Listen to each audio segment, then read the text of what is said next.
Hello everyone, welcome to the UPSC mentor. आज हम start करेंगे अपना नया चैप्टर अपने पॉलिटी के क्रैश कोर्स में, that is the president of India. आप देख सकते हैं, देखते ही देखते यहाँ पे जो है हम अपने, अगर हम लक्ष्मीकांत को यहाँ पे 6th एडिशन को देखें तो हम उसके पार्ट 3 पे पहुँच चुके हैं। हमने पार्ट 1 और पार्ट 2 यहाँ पे आपके लिए पूरी तरीके से कवर करा दिए हैं और आपके लिए पूरी प्लेलिस्ट अवेलेबल है इस चैनल पे। आप जाके सारे ही चैप्टर्स को देख सकते हैं। और आपने ये भी देखा होगा कि मैं सारी ही वीडियोस 20 से 25 मिनट की बना रही हूँ, तो आप 2x की स्पीड पे लगाकर आप 10 से 15 मिनट में अपना एक एक चैप्टर लक्ष्मीकांत का रिवाइज कर सकते हैं। जो चैप्टर्स अगर आप खुद से लगा के बैठेंगे, अगर आप सोचेंगे कि हम खुद से रीड करें, आपको एक एक घंटा लग जाएगा एक चैप्टर को रीड करने में, वही काम मैं आपके लिए 10 से 15 मिनट में यहाँ पर लेकर आई हूँ। और जैसे कि मैं बार बार बोल रही हूँ कि इन लेक्चर्स में मैं बस आपके लिए लक्ष्मीकांत से प्रीलिम्स रेलिवेंट इन्फॉर्मेशन लेकर आई हूँ।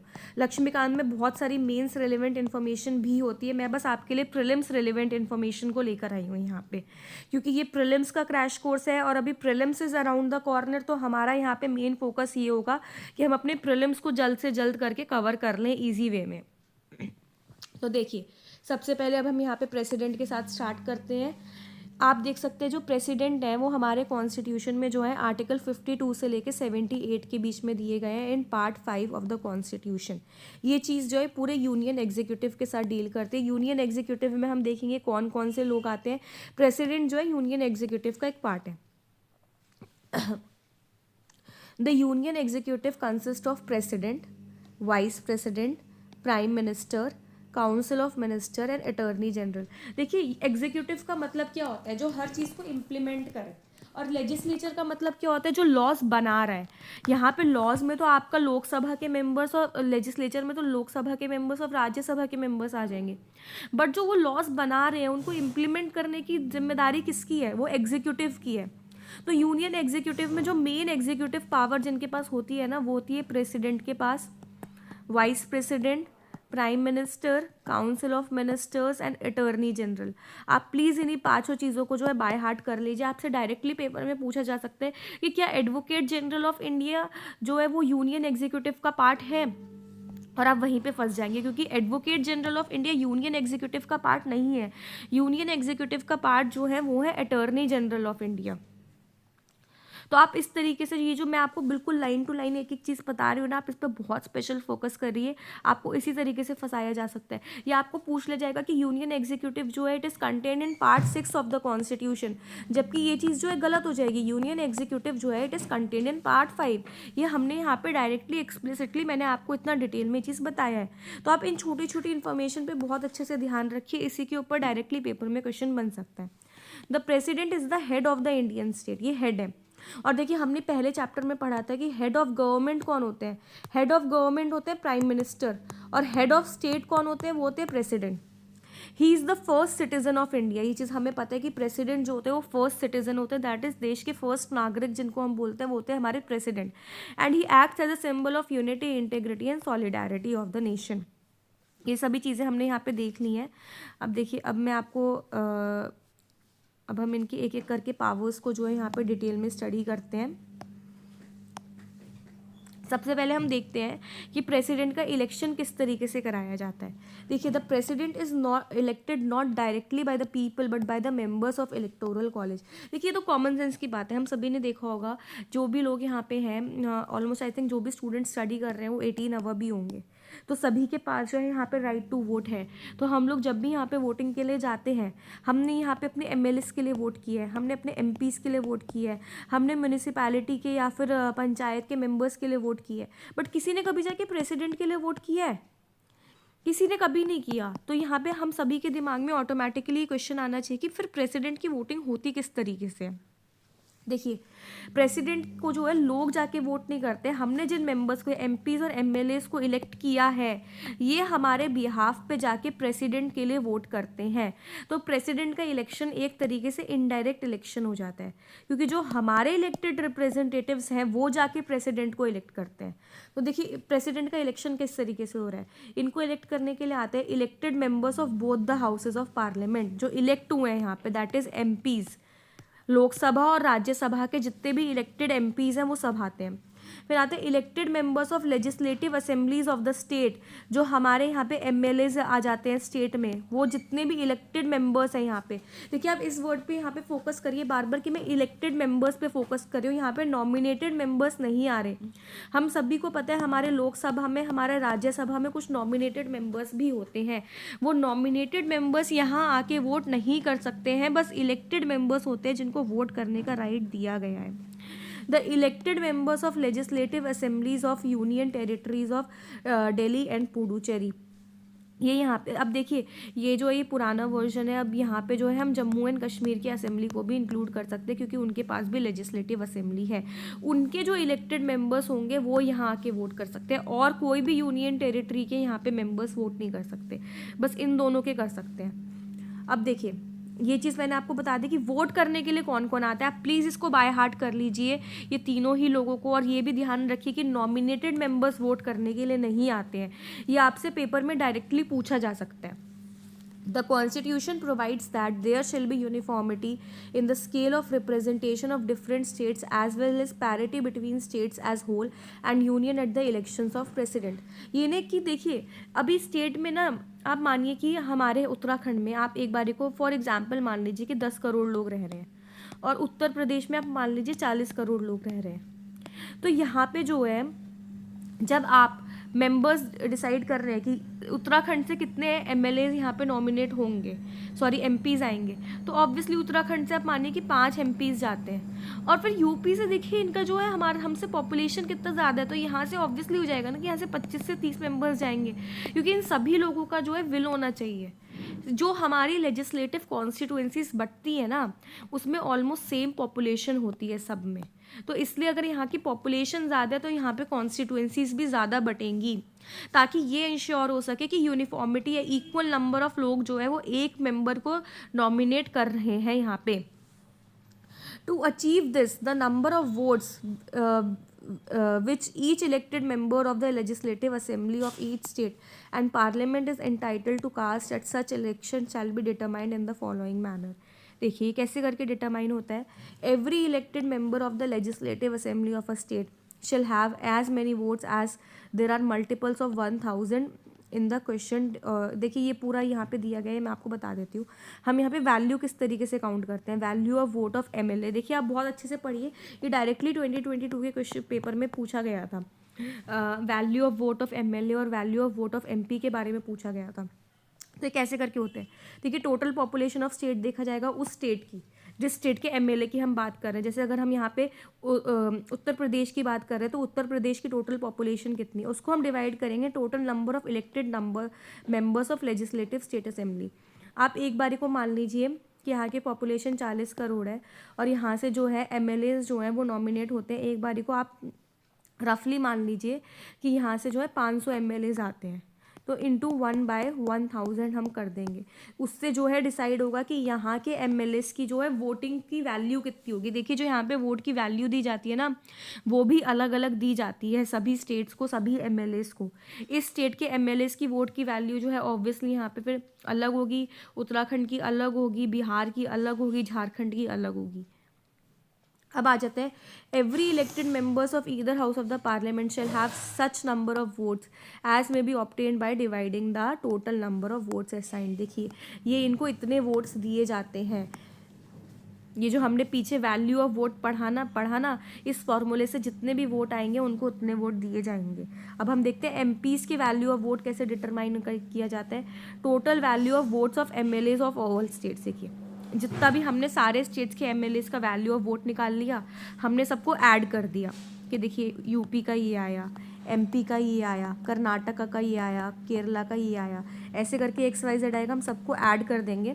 और फिर हम उस नंबर को, जो नंबर आएगा यहाँ पे, उसको हम डिवाइड करेंगे total number of elected members of parliament, कि पार्लियामेंट में कितने मेंबर्स इलेक्ट होके जाते हैं। फिर वो हो जाता है value of vote of an MP. तो देखिए इससे हमें ये चीज़ भी पता चल रही है कि एमपीज़ में जो है सभी एमपीज़ के वोट्स की जो है सेम वैल्यू होगी। एमपीज़ के वोट्स की वैल्यू जो है यहाँ पे अलग अलग नहीं होती है। अब आ जाता है the president's election is held in accordance with system of proportional representation by means of single transferable vote. देखिए ये बहुत इंपॉर्टेंट लाइन है, आपसे बार बार पूछा जा सकता है कि किस तरीके से इलेक्शन होता है, तो आपको याद रखना है proportional representation by means of single transferable vote and the voting is by secret ballot. Secret ballot से होती है, ओपन बैलेट से वोटिंग नहीं होती है। इस चीज़ पे डायरेक्टली पेपर में क्वेश्चन बन सकते हैं कि क्या प्रेसिडेंट का इलेक्शन जो है वो ओपन बैलेट से होता है? नहीं जी, प्रेसिडेंट का इलेक्शन जो है वो सीक्रेट बैलेट से कराया जाता है। This system ensures that the successful candidate is return by absolute majority of votes. तो देखिए ये जो पूरा हमें सिस्टम करना होता है, और यहाँ पे जो एक इलेक्टोरल कोटा भी होता है कि इतने मेंबर्स तो होने ही चाहिए।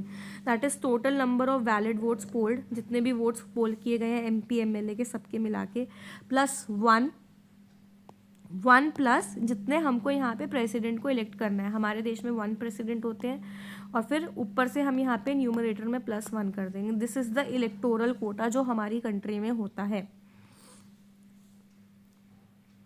अब देखिए ये जो है हमने सब प्रेसिडेंट के इलेक्शन की बात यहाँ पे हमने पूरी डिटेल में अच्छे से समझ ली है। वैल्यू ऑफ वोट समझ लिए, MLA का वैल्यू ऑफ वोट्स ऑफ हमने MPs को समझ लिया, इलेक्टोरल कोटा को समझ लिया। अब इसके बाद आ जाते हैं कि क्वालिफिकेशन किसकी होती है, कि जो इंसान जो है एलिजिबल है प्रेसिडेंट बनने के लिए, उस इंसान की क्वालिफिकेशंस क्या होनी चाहिए। देखिए सबसे पहले आ जाता है कि वो सिटीज़न ऑफ इंडिया होना चाहिए। देखिए यहाँ पे कहीं पे भी नहीं लिखा है कि वो सिटीज़न बाय बर्थ होना चाहिए, बस ये लिखा है कि वो सिटीज़न ऑफ इंडिया होना चाहिए। इसी तरीके से मुझे याद है 2021 के पेपर में कुछ कैंडिडेट्स को थोड़ा कंफ्यूज किया गया था कि वो सिटीज़न बाय बर्थ होना चाहिए, इस तरीके का कोई स्टेटमेंट बनाया गया था। आपको बस इतना याद रखना है, जो हमारे प्रेसिडेंट होने चाहिए वो सिटीज़न ऑफ इंडिया होने चाहिए। उसके अलावा कोई भी कंडीशन XYZ नहीं दी गई है। He should have completed 35 years of age. कोई भी 35 ईयर्स से किसी की एज कम है तो वो प्रेसिडेंट के इलेक्शंस के लिए नहीं खड़ा हो सकता है। He should be qualified for election as members of Lok Sabha. वो लोकसभा का मेंबर बनने के लिए एलिजिबल होना चाहिए। हम आगे जाके लोकसभा की भी क्वालिफिकेशंस पढ़ेंगे, जब हम पार्लियामेंट चैप्टर पढ़ेंगे तब आप देख लीजिएगा। पर जो भी प्रेसिडेंट के इलेक्शंस के लिए खड़ा हो रहा है वो लोकसभा का मेंबर बनने के लिए एलिजिबल होना चाहिए। ही should not hold any office of profit under the union government. देखिए ऑफिस ऑफ प्रॉफिट का मतलब बेसिकली क्या होता है कि कोई ऐसी पोजीशन जिससे उसे कोई भी रिनम्बरेशन मिल रहा है, या फिर वो कहीं पे भी इन्फ्लुएंसिंग पोजीशन में है जहाँ से वो डिसीजंस को इन्फ्लुएंस कर सकता है, तो वो कहीं से भी ऑफिस ऑफ प्रॉफिट की पोजीशन उसके पास नहीं होनी चाहिए, उस बंदे के पास जो भी यहाँ पे प्रेसिडेंट के लिए खड़ा हो रहा है। और any state government, union government या स्टेट गवर्नमेंट, वो कहीं पे भी ऑफिस ऑफ प्रॉफिट की पोजीशन में नहीं होना चाहिए, या फिर कहीं लोकल गवर्नमेंट में या फिर किसी पब्लिक अथॉरिटी में।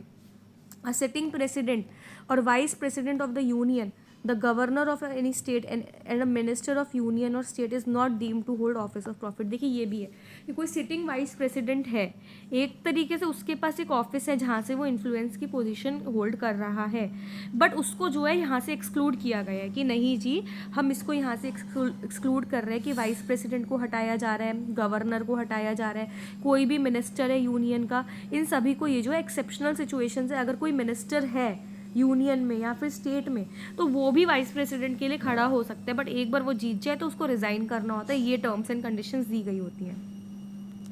अब आ जाता है उसके साथ ही साथ, अब देखिए ये तो हो गया जो कॉन्स्टिट्यूशन में कंडीशंस दी हैं, अब कुछ जनरल कंडीशंस भी कॉन्स्टिट्यूशन ने दी हैं कि जो प्रेसिडेंट ऑफिस के लिए ऑब्लिगेटरी होती हैं, that is he should not be a member of either house of the parliament और house of state legislature. That is एक बार वो इलेक्ट हो गए, जैसे कि हमने पीछे पढ़ा था, वो पहले हो सकते हैं, बट अगर एक बार वो इलेक्ट हो गए तो वो अब किसी भी हाउस के मेंबर नहीं हो सकते, वो अगर हैं तो उन्हें रिज़ाइन करना होगा।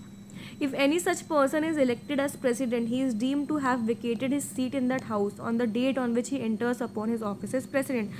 वो जिस दिन प्रेसिडेंट के ऑफिस में एंटर करेंगे उन्हें उसी दिन अपनी सीट को वेकेट करना होगा।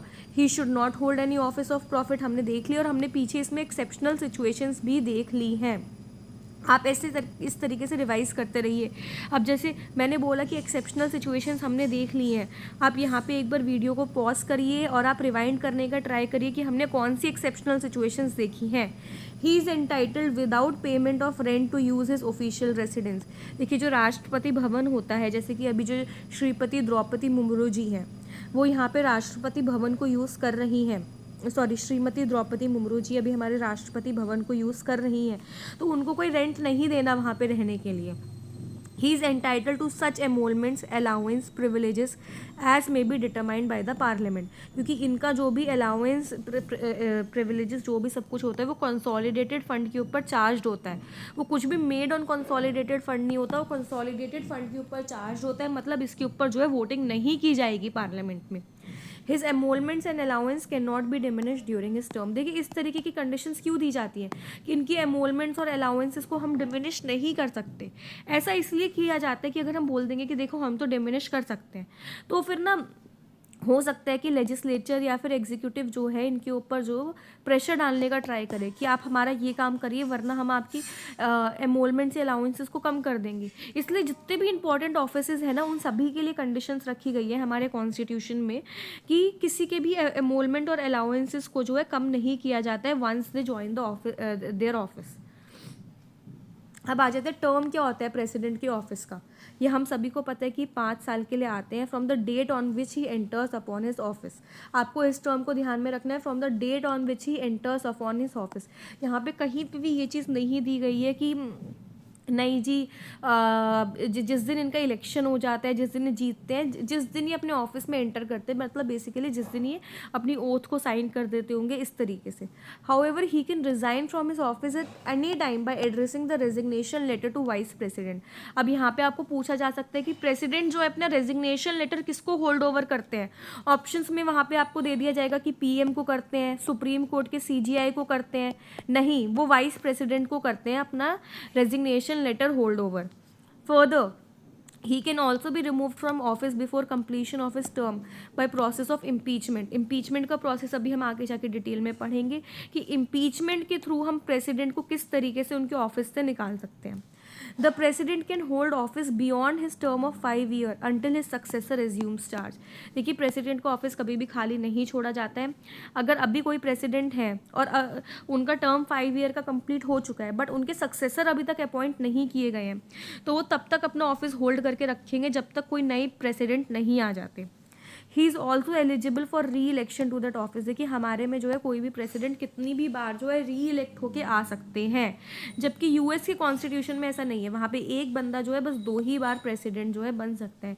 यही रीज़न था कि बराक ओबामा जो थे वो 3rd टाइम जो है प्रेसिडेंट के लिए नहीं खड़े हो पाए थे, क्योंकि वहाँ पे 1 पर्सन जो है बस 2 टाइम के लिए प्रेसिडेंट बन सकता है. और हमारी कंट्री में कोई भी पर्सन कितने भी टाइम के लिए वो चाहे तो उसको 10 बार भी अगर इलेक्ट कर दिया जा रहा है, ऑल्दो पॉसिबल नहीं है प्रैक्टिकली, 3 से 4 बार अगर इलेक्ट कर दिया गया तो इंसान बन सकता है. ये हमारे कॉन्स्टिट्यूशन में प्रोविज़न दिया गया है. अब देखिए मैंने यहाँ पे पीछे आपको इम्पीचमेंट बताया था कि प्रेसिडेंट को इम्पीचमेंट से जो है हटाया जा सकता है. अब मैं यहाँ पे आपको इम्पीचमेंट का पूरा प्रोसीजर समझाऊंगी डिटेल में कि किस तरीके से इम्पीचमेंट के थ्रू प्रेसिडेंट को हटाया जा सकता है. देखिए impeachment charges can be initiated by either house of the parliament. ऐसा कुछ नहीं कि लोकसभा ही कर सकता है या फिर राज्यसभा ही कर सकता है, कोई भी इम्पीचमेंट चार्जेस को इनिशिएट कर सकता है. Charges should be signed by 1/4 of the members of that house. देखिए जिस भी हाउस ने इनिशिएट किया है उस हाउस की जो 1/4 स्ट्रेंथ है उसको इन चार्जेस के ऊपर साइन करना होगा कि हम जो है इम्पीचमेंट का प्रोसीजर शुरू करना चाहते हैं.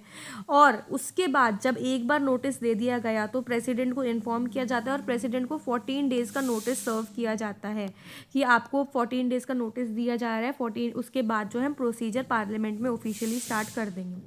फिर क्या होता है, चेयरमैन ऑफ राज्यसभा या फिर speaker of Lok Sabha decides if the house should proceed. देखिए ये लोग जो है यहाँ पे डिसाइड करेंगे कि हाउस को कब प्रोसीड करना है, कैसे प्रोसीड करना है. No duration is specified. ऐसा नहीं है कि इनके ऊपर कोई ऑब्लिगेटरी है कि इसी टाइम में इनको हाउस को बुलाना होगा. Voting takes place in the house where charges are initiated. देखिए जिस हाउस में चार्जेस को इनिशिएट किया गया, अगर लोकसभा में किया गया तो उसी हाउस में राज्यसभा के मेंबर्स को भी आके यहाँ पे वोट करना होगा. और कैसे करके, special majority of total membership. आपको इस चीज़ को 2/3 मेंबर्स, देखिए आपको इन सब चीज़ों के ऊपर स्पेशल फोकस रखना है कि कहाँ पे 2/3 members of the total membership दिया गया है, कहाँ पे 50% मेंबरशिप दिया गया है. आपको इन सभी चीज़ों के ऊपर जो है यहाँ पे स्पेशल फोकस देना है. यहाँ पे प्रेसिडेंट के इम्पीचमेंट के टाइम पे जो हमें दिया गया है वो दिया गया है 2/3 majority of the total membership. यहाँ पे कहीं पे भी ये नहीं लिखा गया है 2/3 majority of the members present in voting, इस तरीके की कोई भी कंडीशन यहाँ पे नहीं दी गई है। तो आपको यहाँ पे टोटल मेंबरशिप टर्म को यहाँ पे याद रखना है। मैं आपको इसलिए स्पेसिफिकली बता रही हूँ कि आपको किन किन टर्म्स को यहाँ पे याद रखना है जहाँ से आपको घुमाया जा सकता है। एक बार उस हाउस ने कर दिया, फिर दूसरे हाउस के पास भेजा जाता है, फिर दूसरा हाउस इन्वेस्टिगेट करेगा, दूसरे हाउस ने अगर कर दिया तो दूसरे हाउस के पास जाएगा, और ये जो जब पूरा प्रोसीजर हो रहा है उस टाइम पे प्रेसिडेंट खुद वहाँ पे प्रेजेंट हो सकते हैं। और अगर दूसरे हाउस ने भी इन चार्जेस को पास कर दिया कि हाँ देखिए जो चार्जेस लगाए गए हैं वो सही लगाए गए हैं, तो उसके बाद जो है प्रेसिडेंट जो है यहाँ पे इम्पीच्ड स्टैंड हो जाते हैं from the date of passing of resolution. ये चीज़ दी गई है। बट हमारे कॉन्स्टिट्यूशन में एक चीज़ और है जो मैं आप सभी को बता दूं, आज तक हमारे कंट्री में कोई भी प्रेसिडेंट को इम्पीच नहीं किया गया है।